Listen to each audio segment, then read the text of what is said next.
So the first reason behind the diversity loss is the habitat loss and fragmentation. This is the most important cause which is responsible for the animals and the plants to undergo extinction. The most dramatic example of this is the tropical rainforest.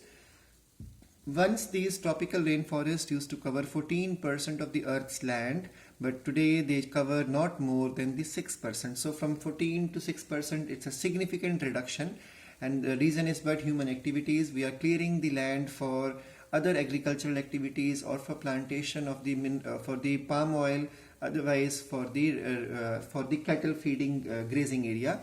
So they are being destroyed very fast, and by the time you finish this chapter, 1,000 more hectares of the rainforest would have been lost. The Amazon rainforest is so huge that it is called as the lungs of the planet Earth. So this comes in board exams a lot, that which forest or which area on Earth is called as the lungs of the planet Earth. So answer is the Amazon rainforest, and we all know that maximum part of this forest is in the Brazil. So it harbors the millions of species and is being cut and cleared for cultivating soybean. So answer, why this jungle has been cut. Same thing has happened in Indonesia and Malaysia also for growing palm oil there. So there are Korean companies who are involved or Chinese companies who are involved in these activities. So the jungle is being cut, and we are growing their soybean, or we are otherwise converting those lands into the grassland for raising the beef cattle. So besides total loss, the degradation, so not just the habitat loss, there is one more concept which is bad, and that is the fragmentation. When we lay down roads or national highways through jungles, we are causing fragmentation of the jungle. So the NCERT says degradation of the many habitats by pollution also threatens the survival of many species, and when large habitats are broken up into small pieces or fragments due to various human activities, the mammals and birds requiring large territories. So those animals and birds which are confined in a small area, they won't find problem. But those animals or birds which have a large territory to cover for their daily habits of eating, feeding, reproduction and all, they face problem because we are causing fragmentation of their habitat.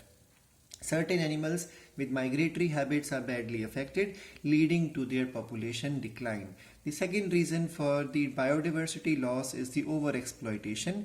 Humans are always dependent on the nature for food and shelter, but the problem is when our desires turn into greed, it leads to the overexploitation of the nature's resources. Many species extinction in the last 500 years. Example, now these come in board exam. Give an example of species which are lost because of overexploitation. So you cannot say dodo and Mauritius, dodo or any other animal. We have to mention the example of the Steller sea cow,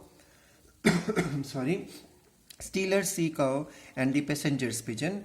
They were lost due to the overexploitation by human activities, and presently many marine fish population around the world are over-harvested.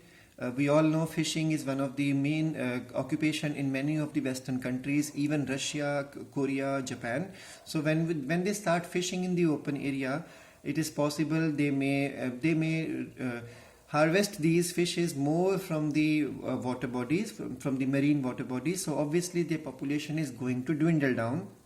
So when we do over harvesting of these fishes, endangering the continued existence of some commercially important species. Now the third one is the alien species invasion.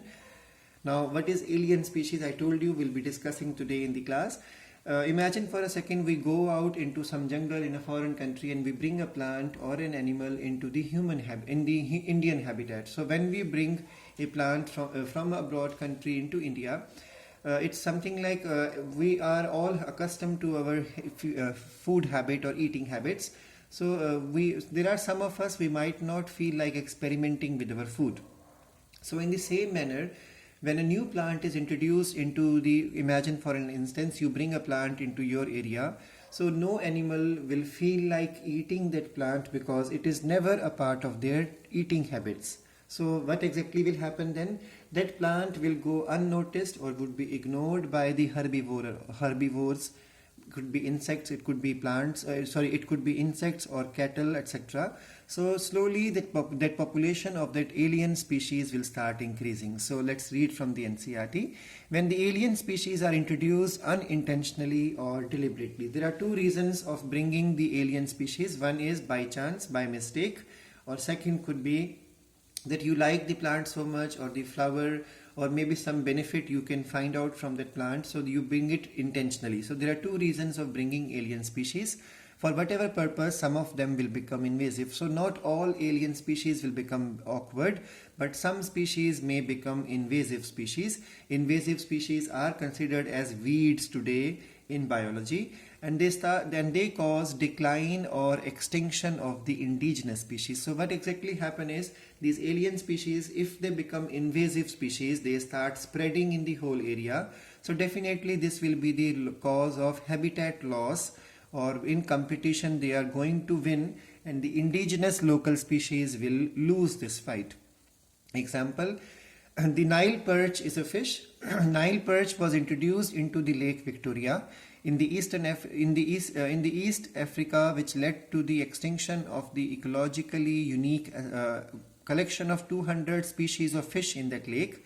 You might be familiar with the environmental damage caused by the threat posed by our native species by the invasive weed species like carrot grass. So if it comes in exam, give an example of plant brought as alien in India, answer is carrot grass, lantana and water hyacinth. Need to learn the scientific names. The recent illegal introduction of the African catfish. So African catfish has been brought into India, Clarias grassipinus. And once this fish was brought into our country, it became threat to the indigenous catfish of our own country in our own rivers. Third reason is the co-extinction. When a species become extinct, the plant and the animal species associated with also in the obligatory way. So what is obligatory interaction? I have told in the last chapter. Obligatory means compulsory, without which the organism both dependent on each other cannot survive.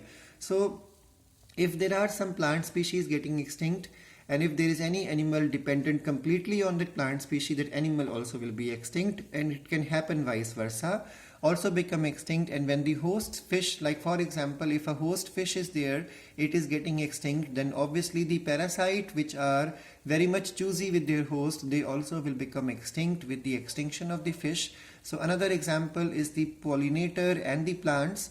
If the pollinator goes extinct, the plant also will undergo extinction.